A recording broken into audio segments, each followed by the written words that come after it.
"You're done wearing our colors like that," Dr. Voss said, and in one motion he lifted the sash from Amara Whitfield's shoulders and dropped it into the trash can beside the podium. 200 folding chairs went silent. "Yes, sir," Amara said, quiet, steady, her chin level. Somewhere in that gymnasium, 300 people who loved her froze and did nothing. But nobody in that room knew what was already in the mail addressed to her. Nobody knew what was about to walk through those double doors in 11 minutes.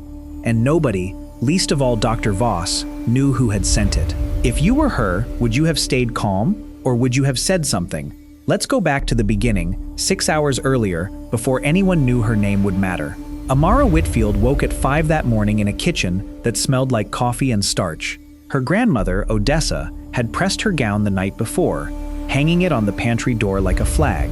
On the table sat a stole of deep gold and green, hand-stitched, the threadwork uneven, in places where an old woman's hands had slowed but never stopped. Odessa had made it from a length of kente cloth she'd carried from her own mother's house 40 years before.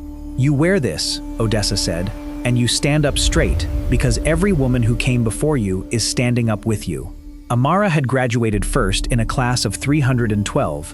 She had done it working nights at a pharmacy, raising a little brother most weekends, never once late to a class Dr. Voss taught himself.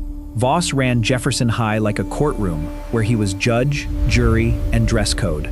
He had built his reputation on order, on being, as he liked to say, colorblind and consistent. He was neither. He simply hadn't been caught yet. Backstage, 20 minutes before the ceremony, Voss found her in line. "Dress code says, traditional academic regalia only," he said, "and that isn't on the approved list." "It's my grandmother's," Amara said. "It's not gang colors, sir. It's kente cloth. It's a graduation tradition." "I don't need a history lesson," he said, his voice climbing the way it always did right before he made someone small. "Take it off, or take a seat in my office instead of that stage." She didn't argue again. She simply walked out to that podium wearing it. And that is where we came in. That is the moment he tore it from her shoulders in front of the whole graduating class, in front of teachers who looked at their shoes, in front of a security guard who suddenly found something fascinating on the ceiling. Amara did not cry. She said, "Yes, sir," and stepped back into line. But what Dr. Voss didn't know was that his office phone had been ringing for the last 20 minutes, unanswered, because he'd turned it off before the ceremony. And what he really didn't know was who was on the other end. Odessa had taught her granddaughter something else, at that same kitchen table, years before any of this. "When somebody tries to make you small," she'd said, "you get still.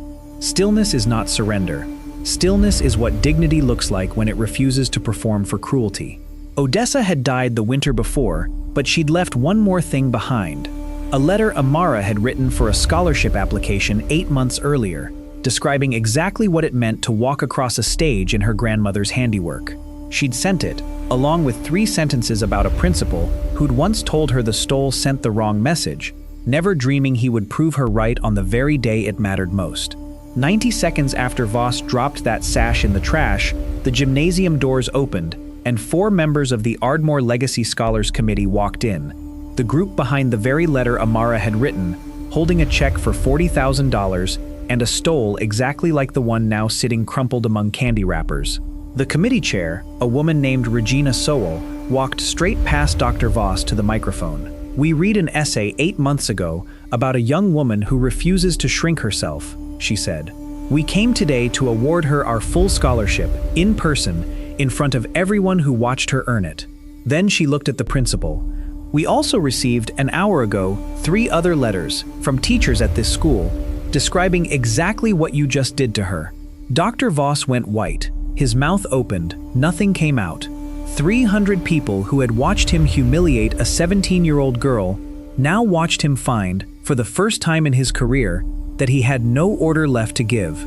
Amara did not gloat. She bent down, picked her grandmother's stole out of the trash, and put it back on herself. Regina Sowell placed the new one over it. "2," she said, "so you never have to choose." Within a week, the video from a parent's phone had 11 million views. The district placed Dr. Voss on leave, then accepted his resignation before the month was out.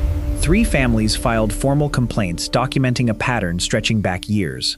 The school board voted, unanimously, to add a cultural dress protection clause to the Code of Conduct district-wide, and named it, at the student's request, the Whitfield Provision. Amara used part of that scholarship for a business degree, and the rest to start a small fund in her grandmother's name, one that pays for a hand-sewn stole for any graduating senior in the district who wants to wear something that carries their family in it.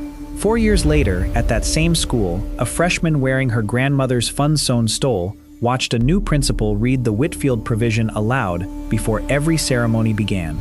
If this story moved you, hit like, share it with someone who needed the reminder that dignity doesn't need permission, and subscribe for more.